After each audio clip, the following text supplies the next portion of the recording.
It is a normal morning in Los Angeles and everyone is going through the usual routine on the busy streets. Before going to work, the new director of the city's Office of Emergency Management, Mike, is making breakfast for him and his 13-year-old daughter Kelly, who has been having some attitude problems because of her parents' recent divorce. Father and daughter are supposed to be leaving on vacation today, but suddenly, an earthquake strikes the city. It is short but quite strong, and at the hospital, Dr. Calder has to hold on to her patient to stop him from falling off the stretcher. Mike still decides this is an emergency and he will go to work instead of vacation, so Kelly will stay with a babysitter. When he makes it to the office, his co-worker Emmett informs him that no serious damage was caused by the earthquake, so he should go back to vacation. However, Mike takes a look himself and discovers that the water main ruptured and the gas is gone, too. Meanwhile, at the park, a few construction workers are working on the Red Line subway extension, but also betting on the magnitude of the earthquake. Suddenly, they hear a noise and are shocked to see some strange yellow gas coming out from the tunnel. They rush to help a worker out of the tunnel and discover half of his body is covered with burns. Hearing the report, Mike goes to the park and learns that several bodies have suffered these burns. Everyone blames it on steam, but Mike does not believe it. He attempts to suspend the subway lines that run parallel to where the killings occurred, but MTA chairman Olber declines because he does not think the trains are in any danger. Olber is so proud of his project that he even ignores the requests to pause the railway construction. Meanwhile, the bodies are brought to medical forensics to be examined, and Calder is shocked to smell something strange about the burns of the victim, which indicate this definitely was not steam or gas. Moments later, Emmett shows up at the park too to try to get Mike off the case since gas leaks are not their thing, but Mike is stubborn. Breaking the rules, Mike and his co-worker Gator decide to go down into the sewers to find clues. They wander around for a while and notice that the air is becoming hotter, making it harder to breathe because of the fumes. Since the tunnel is right next to the subway, it shakes every time a train passes by. When Gator looks down, he finds a bunch of burnt rats, and they realize their rubber gloves are slowly melting as well. Suddenly, scorching gases being pouring out of a fracture in the concrete and flood the tunnel, so the duo has to run away as fast as possible not to be burnt alive. Having found evidence, Mike orders Emmett to shut down the park. Sometime later, Olber brings Amy, a geologist that says the whole city is geologically unstable and they should not blow up tunnels under it. Mike brings her to the park and she uses some machines to run a few studies. The conclusion she reaches sounds a bit crazy. She believes a volcano is fast growing beneath the city, with lava streaming underground. Unfortunately, it is still a theory and she lacks the evidence to convince Mike, who finds the idea of lava in LA ridiculous. Meanwhile, nobody notices that the statue in the park fountain is slowly sinking. Later in the evening, Amy and her assistant Rachel inspect the accident scene in the storm drain, where they locate a fracture in the ground that released the gases earlier. The duo wanders the underground tunnels taking samples and looking for an explanation when suddenly another earthquake hits the area. This one is stronger and cuts down power in the whole city. At home, Mike rushes out of bed to find his daughter and takes her to a safe spot. Underground, the night train driver tries to stop the vehicle, but it still crashes against falling debris. The quake cracks a hole in the tunnel where the scientists are, and Rachel falls, leaving her hanging off the edge. Amy tries to save her, but the smoke is getting stronger and the tunnel is becoming hotter by the second. A burning explosion of steam hits Rachel and burns her to death, leaving Amy in shock. When she comes out of the tunnel, she notices the fountain. Water is boiling. Little by little, generators are turned on in the most important buildings in town. Mike leaves home and brings Kelly with him, thinking he can keep her safe at the office. Suddenly, huge steam geysers begin coming out from every manhole on the streets. Cars stop to wait, but it only keeps getting worse, and now there is smoke and rocks falling all over the place. Mike watches a huge smoke curtain in shock before the little rocks are replaced by actual lava bombs, which begin causing fires whenever they land. Some houses explode, and buildings and other structures, like traffic lights, get destroyed as the falling debris causes accidents for the citizens that try to drive away in panic. At the MTA office, Olber hears about the train stuck in the tunnels and decides to lead a team to rescue them. Meanwhile, the driver calms down the terrified passengers and tries to get out, but the doors are stuck. Back on the streets, Calder is stuck in traffic too, and she watches how the lava bombs hit one of the arriving fire trucks. Mike stops the car to try to calm citizens down, but many people are already looting stores. Someone steals Amy's equipment, while she is distracted by the fact there is ash falling everywhere. As firefighters do their best to deal with the disaster, Mike tries to reach the office, but he stops the car again when he sees Calder taking care of an injured person. She tells him about the fallen fire truck and Mike rushes to try to help the firefighters out, but everyone freezes when the city begins rumbling. Suddenly, another earthquake hits the area, destroying a building that drops broken glass all over them. Mike shockingly watches Amy's theory come true when a freshly created volcano erupts from the city. Tar pits and lava begins to flow freely down Wilshire Boulevard, incinerating everything in its path. The lava soon begins taking down vehicles, and a terrified Kelly leaves the car as she cries to her dad for help. A lava bomb falls near her and her pants catch on fire, so Mike runs to her and helps her put the flames out before picking her up. Finding themselves surrounded by lava, Mike escapes by jumping onto his car and then to a safe spot right before the lava swallows his vehicle down. The lava then goes after the fallen fire truck, and a fighter tries to rescue his trapped co-worker, but he doesn't make it in time and the lava kills them both. As another lava eruption causes one more huge explosion, Mike hands Kelly to Calder so she can take her to the hospital with the other other injured people. Kelly asks her father to come with him, but once again Mike puts work first and leaves her behind. Soon helicopters full of reporters are flying all over the area, showing the lava is slowly making its way through the main LA Avenue. People are abandoning their homes as they start to crumble, and a cute dog makes sure to grab its bone before joining its owners. Moments later, Amy joins Mike in his efforts to help the cops and the firefighters to organize a safe evacuation and try to control the lava. Mike wants to build a corridor that can stop the lava from reaching the rest of LA,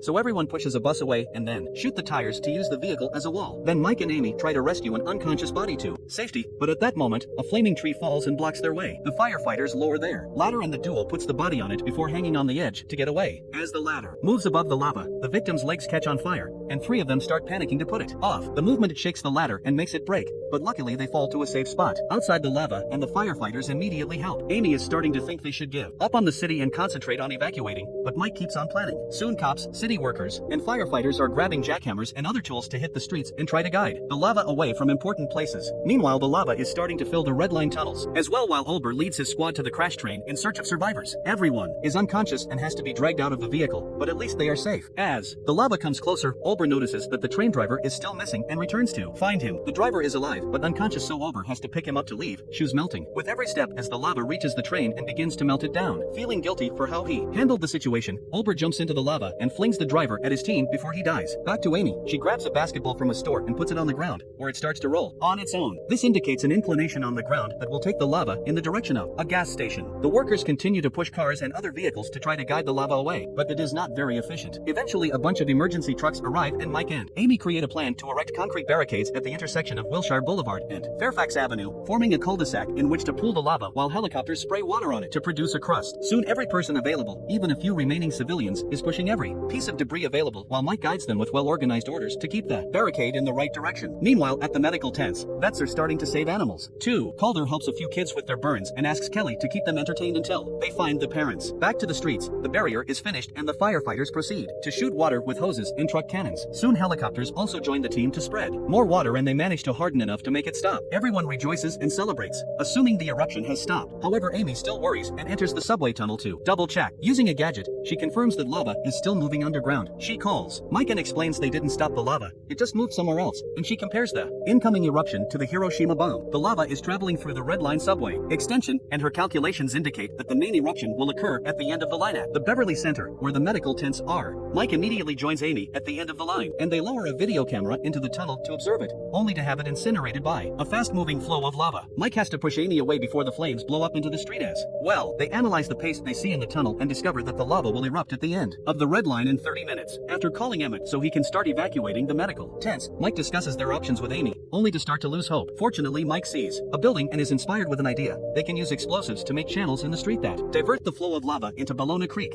which would eventually flow into the Pacific Ocean. The roadway is sloping in the opposite direction, but they can solve that by demolishing a 22-story condominium building, which should prevent the lava from entering the city. Mike asks Amy to go find his daughter while the team begins working on setting up the explosives. However, when Amy makes it to the victim groups, she discovers Amy is gone because she lost one of the kids and is out there looking for him. Back to the team, they're running all over the place because they only have 20 minutes to get it all ready. Gator and his men are placing bombs inside the center, but at that moment, earthquakes begin hitting the area again. The huge eruption happens sooner than expected and destroys the street, causing everyone to run away in panic and many patients to catch on fire while they're being evacuated. Inside the center, one of the workers gets trapped under a core column that the earthquake destroyed, and Gator isn't strong enough to push it away. The lava is coming closer, but Gator refuses to leave the mission and chooses sacrifice in order to detonate the final explosive charge. One by one the explosives begin going off, but at that moment Mike notices Kelly and the little boy in the path of the explosions. He runs as fast as he can and pushes his daughter and the boy down as the entire building collapses. Fortunately, the plan goes perfectly and the resulting tunnel guides the lava successfully to the ocean. While people celebrate the victory, Amy looks around for her new friend. Suddenly a hand pops out from the pile of debris and Mike emerges with Kelly and the tiny child, all alive and well. The kid notices everyone is covered with ash, making them all look the same regardless of race, until rain starts to fall and washes the ash away. Amy admits that if she had been in charge, she would have sacrificed half the city, so she thanks Mike for teaching her not to give up. At that moment, Emmett arrives with a new emergency for Mike, but he turns it down,